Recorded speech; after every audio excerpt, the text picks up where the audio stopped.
Kadang aku heran sendiri, mengapa aku bisa mengagumi sosok Mbok Ijah tetangga sebelah rumahku sendiri.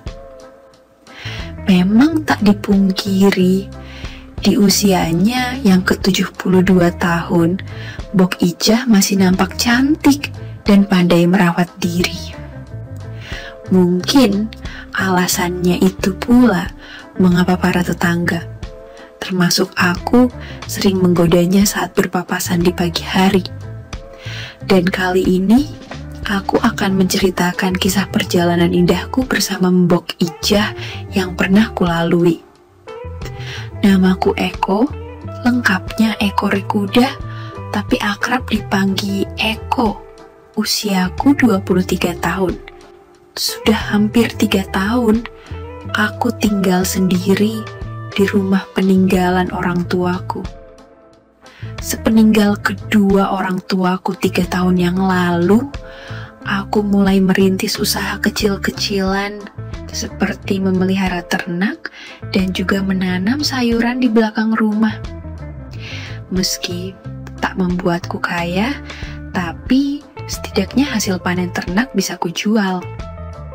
Sebenarnya, beberapa kali sanak saudaraku mengajakku untuk tinggal bersama mereka di kota. Mereka merasa iba padaku yang hidup sebatang kara dan serba pas-pasan. Namun, aku memilih untuk tetap tinggal sendiri. Aku hanya tak ingin meninggalkan rumah yang menyimpan banyak kenangan.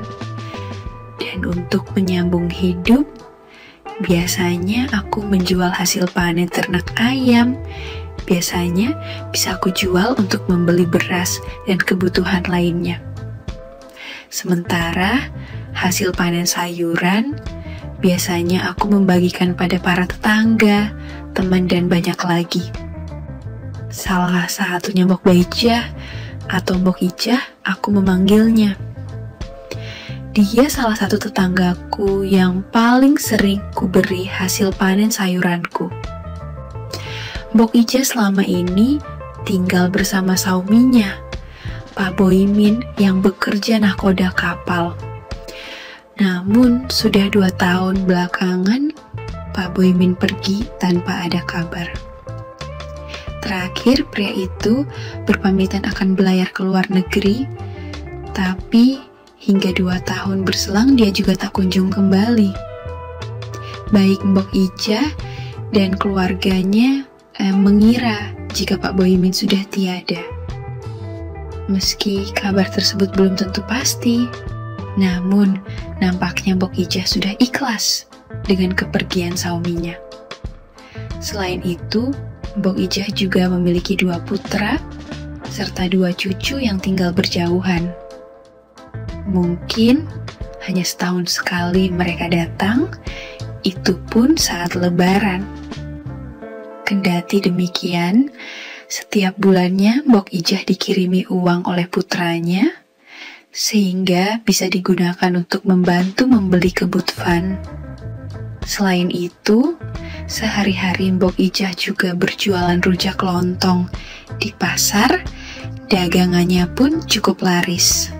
Hal itu pula yang kadang membuatku salut. Pasalnya di usia senja, dia masih mau berusaha dan tak sepenuhnya bergantung. Jujur, kuakui aku kagum, terlebih pada semangat hidupnya, sehingga membuatku termotivasi untuk semangat juga menjalani hidup yang serba sulit ini. Sebagai gambaran, Mbok Ijah ini berusia 72 tahun dengan rambut yang berwarna putih serta kacamata yang menghiasi wajahnya. Di usia tersebut masih nampak sisa-sisa kecantikan di masa mudanya, maka tak heran banyak tetangga, terutama pria, yang mengaguminya. Keakrabanku sendiri mulai terjalin sejak orang tuaku meninggal dunia. Aku yang sudah tak punya siapa-siapa, sering diberi lontong sayur atau diajak makan di rumahnya. Biasanya, sisa jualan lontong dari pasar ia bagikan padaku. Mungkin ia juga tahu kalau juga jarang masak di rumahku. Dan sebagai gantinya, aku juga sering membantunya seperti membersihkan rumah, pekarangan, bahkan mengambilkan jemuran jika hujan saat Mbok Ijah masih di pasar.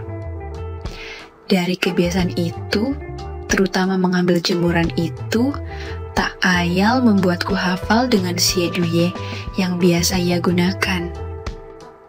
Tak hanya itu, aku juga tahu warna dan arrow. Mah yang kadang ngebuatku berandai-andai sendiri. Bahkan membayangkan suatu saat bisa memantau Paci Siduye beserta pemiliknya itu sendiri. Hehehe. Kira-kira seperti itulah keakrabanku dengan Mbok Ijah. Saking akrabnya, Mbok Ijah ini sampai menganggapku seperti teman, padahal aku berharap lebih. Syukur-syukur bisa menjadi orang yang spesial. Tapi nampaknya hal itu bukanlah hanya menjadi mimpi setelah ada peristiwa yang tak terduga yang kualami bersamanya. Suatu ketika, tepatnya hari apa aku lupa. Hari itu, aku hampir seharian tak melihat Mbok Ijah lewat atau mondar-mandir di sekitar rumahnya. Padahal biasanya, jika ia pulang dari pasar atau waktu senggang Mbok Ijah selalu menyempatkan diri untuk ngobrol di halaman belakang. Tapi, berbeda dengan hari itu. Sejak pagi hingga sore, aku tak menemukan keberadaannya. Karena khawatir, dengan ragu aku pun mendatangi rumahnya untuk memastikan keadaannya. Sesampai di depan pintu rumahnya, kurdengar suara TV dari dalam, yang artinya Mbok Ijah ada. Mbok Ijah. Panggilku sedikit tinggi. Tak berselang lama, Mbok Ijah menyambutku dengan wajah pucat pasi sambil menggunakan jaket dan kaos kaki. "Lombok kenapa? Nenek meriangko." Jawabnya pelan. "Aku antar periksa ya?" tawarku. "Nggak usah kok, nanti juga mendingan." "Jangan sungkan-sungkan, Nek. Kalau ada apa-apa gimana?" "Ayo aku antar sekarang ya." Akhirnya, dengan menggunakan becak tetangga, aku pun membawa Mbok Ijah ke puskesmas terdekat. 20 menit berlalu sampailah kami di sana. Mbok Ijah langsung menerima bantuan petugas dan juga pemeriksaan. Singkatnya, setelah mendapat obat, kami langsung pulang mengingat hari sudah mulai petang. Sesampainya di depan pintu rumah, aku pun membantu Mbok Ijah masuk ke ruangannya. "Makasih ya, kok Mbok gak tahu gimana kalau gak ada kamu," ucapnya. "Sama-sama Mbok, namanya juga tetangga." "Hehehe," jawabku. Saat itu sebenarnya aku ingin pulang untuk istirahat dan mandi. Namun, melihat kondisi Mbok Ijah yang tak memungkinkan, rasanya jadi tak tega jika meninggalkannya sendirian. Apalagi dari raut wajahnya, seperti masih membutuhkan bantuan dan teman. "Aku pulang dulu bentar ya Mbok, tapi nanti kembali lagi," ujarku. "Kamu gak perlu khawatir kok, Mbok bisa sendiri kok," sahutnya.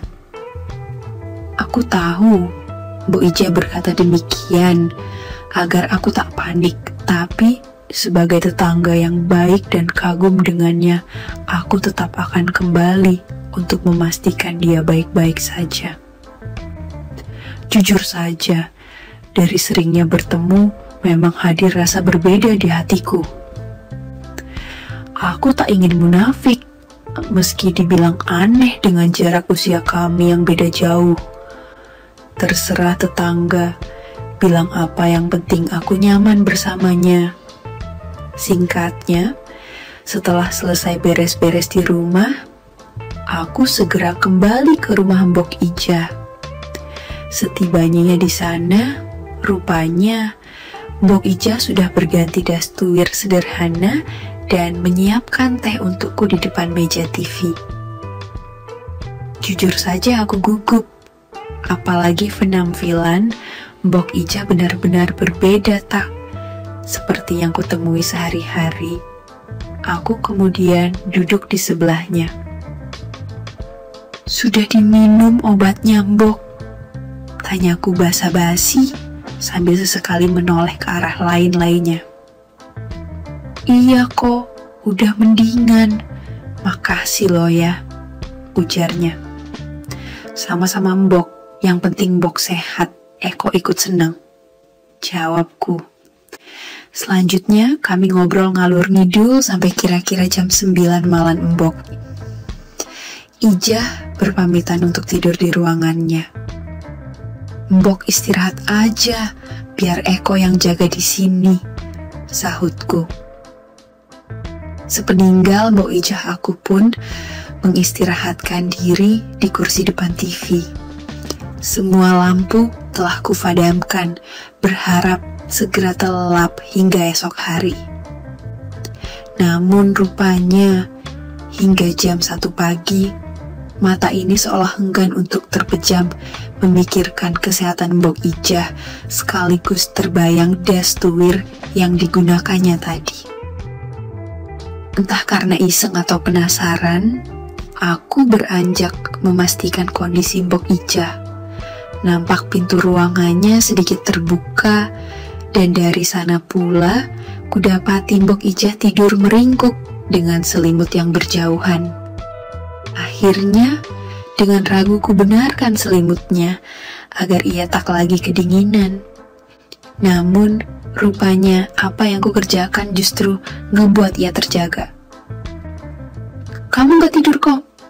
ujarnya sambil mengerjapkan mata. Belum Mbok, belum ngantuk. "Ya udah Mbok istirahat lagi," ujarku salah tingkah lalu berbalik. "Eko," Mbok Ijah memanggilku. "Ya Mbok," sahutku menoleh. "Kenapa belum ngantuk? Ada yang dipikirin?" tanyanya. Enggak kok Mbok, gak mikirin siapa-siapa," sahutku. "Mbok kira mikirin Mbok," ujarnya tersenyum. Walah, gumamku. Aku tak langsung menjawab, tapi Mbok Ijah kembali berucap. "Ngapain bengong di situ sini?" ujarnya ngebuat jantung dak-dikduk. Dengan ragu aku pun duduk tepi pulau Kak, Poeks itu. "Kamu mikirin nenek kan?" ujarnya. Belum sempat menjawab Mbok Ijah menimpali. "Mbok sudah sehat kok, jadi gak perlu dipikirin. Besok Mbok ke pasar lagi," ujarnya. Aku bingung menjawab apa, karena bukan itu yang aku dipikirkan, melainkan perasaanku yang sebenarnya pada Mbok Ijah.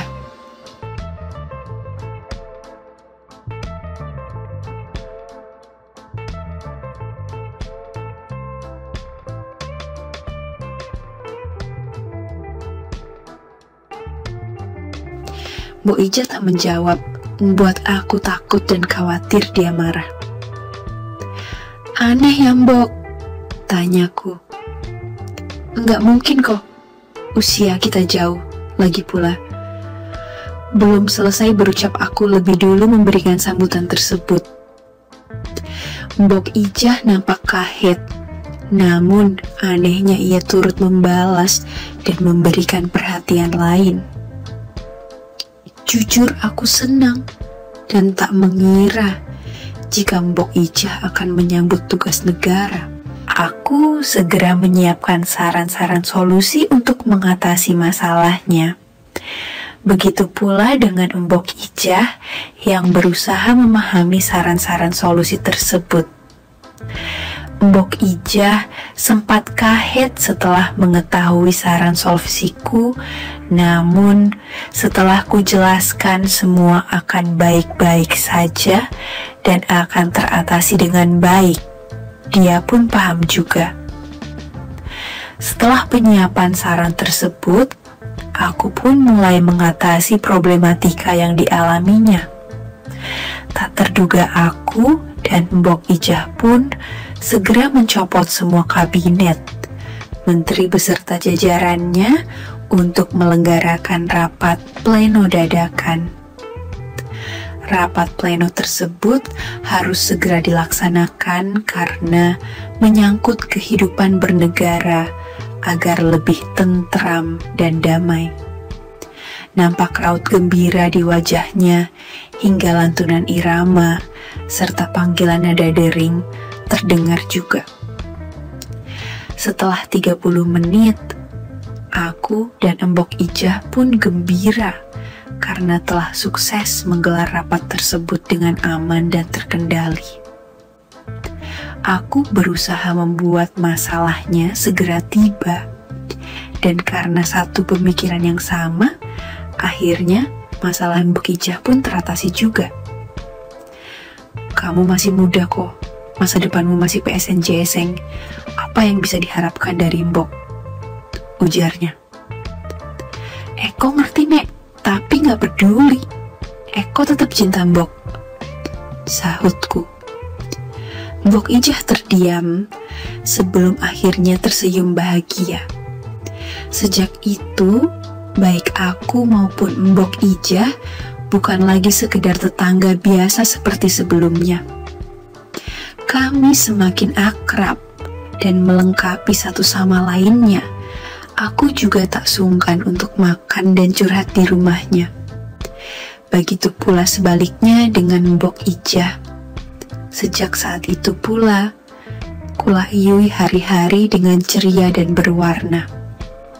Meski kadang ada omongan tetangga yang kurang senang dengan keakrabanku dengannya, tapi aku tak peduli. Namun, tanpa disangka keakraban itu harus berakhir, tepatnya di 5 bulan setelahnya. Secara mengejutkan Pak Boimin, suami Mbok Ijah tiba-tiba pulang ke rumahnya.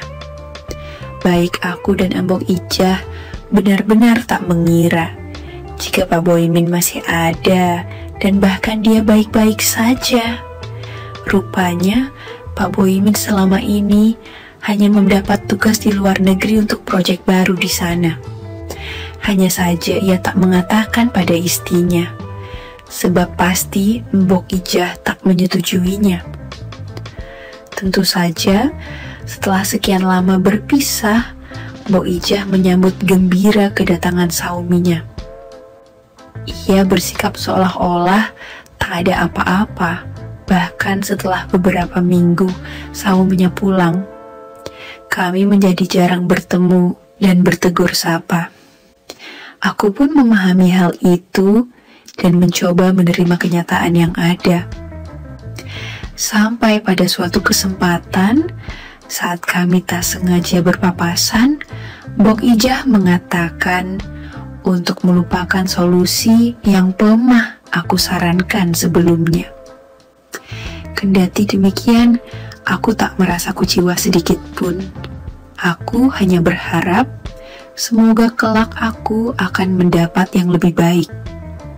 Dan sesuai janjiku padanya, aku mulai menjaga jarak demi kebaikanku dan juga rumah tangganya. Tamat.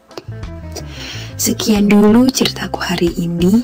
Semoga ada pelajaran yang dapat dipetik. Terima kasih. Sekali lagi, tidak pernah lupa Mimin ingin mengingatkan bahwa tidak ada maksud untuk merusak moral.